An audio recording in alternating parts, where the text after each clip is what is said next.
खबर ये भी सामने आ रही है अब कि तुर्की, मिस्र और कतर इजराइल के खिलाफ कोई बड़ा कदम उठा सकते हैं, ऐसी खबरें से सामने आ रही है।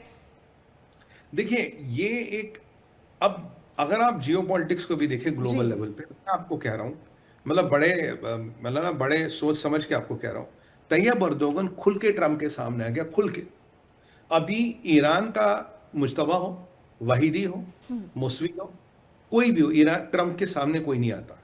कोई भी ट्रम्प के सामने खुल के नहीं आता। अगर कोई आदमी अभी खुल के ट्रम्प के सामने आ रहा, ट्रम्प के हर प्लान को फेल करना चाहता, वो तैयब अर्दोगन।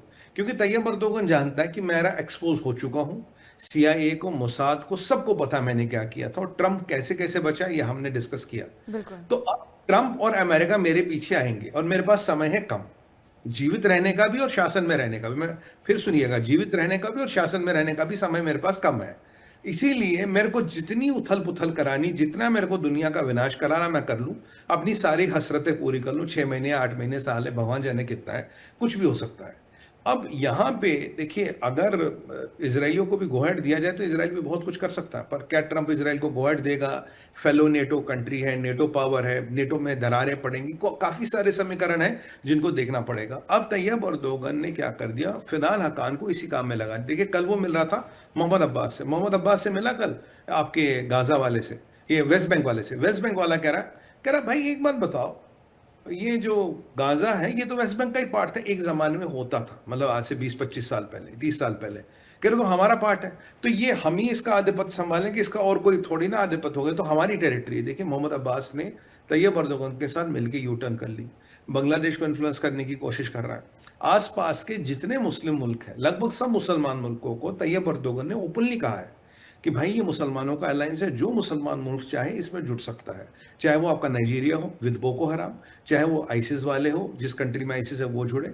ये सबको इनविटेशन दे रहा है, जिसको लेके मोहम्मद बिन सलमान भी खुश नहीं है, क्योंकि कह रहा है यार मैंने अनाथालय थोड़ी ना खोला यहाँ पे।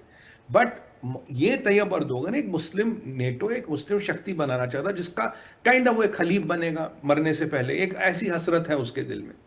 अब वो क्या कर रहा है, देखिए, इजराइल एक उस क्षेत्र की सबसे इंपॉर्टेंट गोटी है।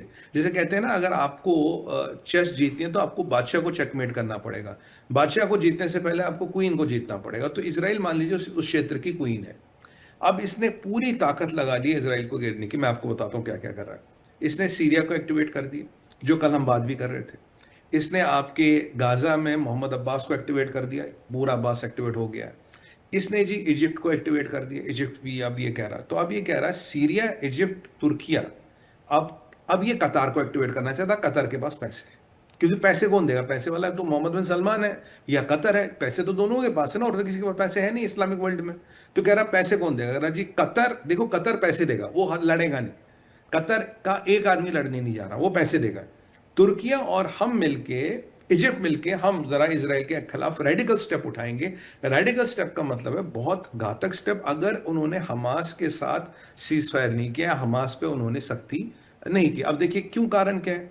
हमास को बनाने वाला कौन? हमास को बनाने वाला, हमास का जो फाउंडर है वो मुस्लिम ब्रदरहुड का मेंबर है। मुस्लिम ब्रदरहुड ने बनाया हमास को। मुस्लिम ब्रदरहुड का हेडक्वार्टर कहाँ है? कहाँ से चला मुस्लिम ब्रदरहुड? इजिप्ट से। तो यहाँ इजिप्ट का कनेक्शन आ गया। यहाँ से वो खुद तुर्किया तो खैर में जहादियों का नंबर 1 है, और यहाँ से वो कतर को ढूंढना चाहता। कतर किस लिए? पैसे कौन देगा? तो ये मिलके हम भाई ये अलायंस बनाएंगे, हम इसराइल में बहुत रेडिकल स्टेप उठाएंगे। अब देखिए, वेस्ट बैंक को भी एक्टिवेट कर दिया। और बाय द वे, अगर हमें समय मिला तो हम उस पर भी बात करेंगे। एक जॉर्डन प्रोजेक्ट भी इन्होंने शुरू कर दिया है।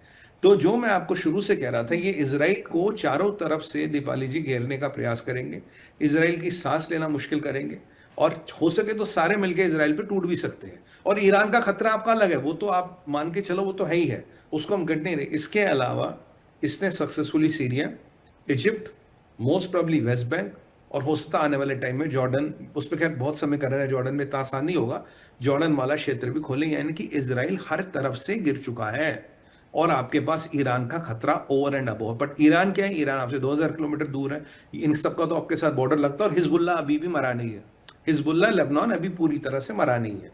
तो मतलब जितने ईरान के पड़ोसी हैं, सब, सॉरी, जितने इजराइल के पड़ोसी है, सबको एक्टिवेट कर रहा है तैयब अर्दोगन। और कह रहा जरूरत पड़ी तो मैं खुद कतर की मदद से और इजिप्ट की मदद से मैदान में उतरूंगा, क्योंकि उनकी इतनी हिम्मत नहीं कि इसराइल से पंगे ले। कह रहा मैं खुद जी। उतरूंगा और मैं खुद ईरान से युद्ध करूंगा, इसराइल से युद्ध करूंगा। समझिए ये बहुत बड़ी चेतावनी। और ये जो ट्रंप इजराइल और लेबनान की पीस कराना चाहते हैं, ट्रंप थोड़े चीजों को निपटाना चाहते हैं, ट्रंप के सामने बिल्कुल खड़ा होकर चैलेंज कर रहा था ये मुर्दोगन, तेरा नेटो अलायंस होगा, तेरा ये अलायंस होगा, मेरा इस्लामिक अलायंस है, मैं तेरे सामने खड़ा हूं, देखते किसमें कितना दम है। और दोनों नेटो के मेंबर है, बड़ी अच्छी बात है। मेरा अब यहाँ मैं दर्शकों का हमारा ध्यान आकर्षित कराऊंगा, एक बंदा है जनरल रूथ जो नेटो का हेड है, तैयब अर्दोगन के हाथ में हाथ डाल के घूम रहा था। मैंने बहुत टाइम पहले कहा, मैंने कहा ये तैयब अर्दोगन के लिए लॉबिंग करता है। ये वही आदमी जो ट्रंप को कह रहा था आप सारा मिलिट्री का हथियार बनाने का सिस्टम सर तुर्की शिफ्ट करो, वहां सस्ते में बन जाएंगे, यानी कि कल को अमेरिका के हथियार भी ना बन पाए। आप देखिए, जब आप पैसा खर्चते हो ना दुनिया में, बहुत सी चीजें होती है जो हो सकती है। ये जनरल रूथ बिका हुआ है, ये तैयब अर्दोगन का चमचा है, और बहुत तगड़ी लॉबिंग कर रहा था ट्रंप को कि स्मॉल इंडस्ट्री जो स्मॉल वेपन्स डेवलपमेंट जो है वो आप तुर्किया शिफ्ट करो। ट्रंप ने की नहीं, क्योंकि सीआईए ने माना नहीं, कह रहा हम ये तुर्किया शिफ्ट नहीं कर सकते। तो मतलब अगर आप एक लाइन और बोल दो इसी परिप्रेक्ष्य में, अगर आज हम रिसर्च की जिसकी बात करेंगे, आपको पता पाकिस्तान से नीचे भारत किस पे भरोसा नहीं करता? भारत के लोग सबसे कम है पाकिस्तान, उसके बाद है तुर्किया। जी हाँ, पाकिस्तान के बाद नेक्स्ट नंबर है तुर्किया और तैयब अर्दोगन का। मतलब 85% भारत तुर्किया पे भरोसा नहीं करता। 85 और आपका 92 नहीं, जी। आपका 93% भारत पाकिस्तान पे भरोसा नहीं करता, आपका 85% भारत तुर्किया पे भरोसा नहीं करता। ये लोवेस्ट डो है, पाकिस्तान के बाद तुर्किया का नंबर आता है। तो मतलब ये आदमी डेस्परेट है, ये इसराइल पे कुछ अटैक वटैक भी कर सकता है। और मैं महीनों से इस चैनल पे कह रहा हूँ, कैंप डेविड अकॉर्ड प्रैक्टिकली खत्म है, कागजों में वो जिंदा होगा, प्रैक्टिकली खत्म है। याद कीजिए जिस दिन फतह अल सीसी ने चाइनीज हथियार लिए, मैंने MH1 पे कहा था वो इसराइल से युद्ध की तैयारी कर रहा है, नहीं तो अगर उसके पास अमेरिकन हथियार अवेलेबल है वो चाइनीज का भाड़ा क्यों उठाएगा? आप अमेरिकन हथियार उठाओगे तो अमेरिकन का कंट्रोल रहता है उन पे।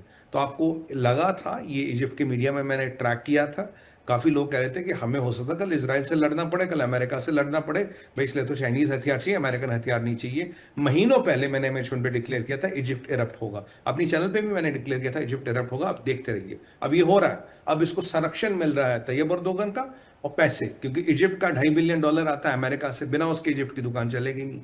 अब हो सकता है कतर पैसे दे रहे, हो सकता है तैयब अर्दोगन पैसे दिलवा दे। देखिए सब खेल पैसे और हथियार का, वर्चस्व का है।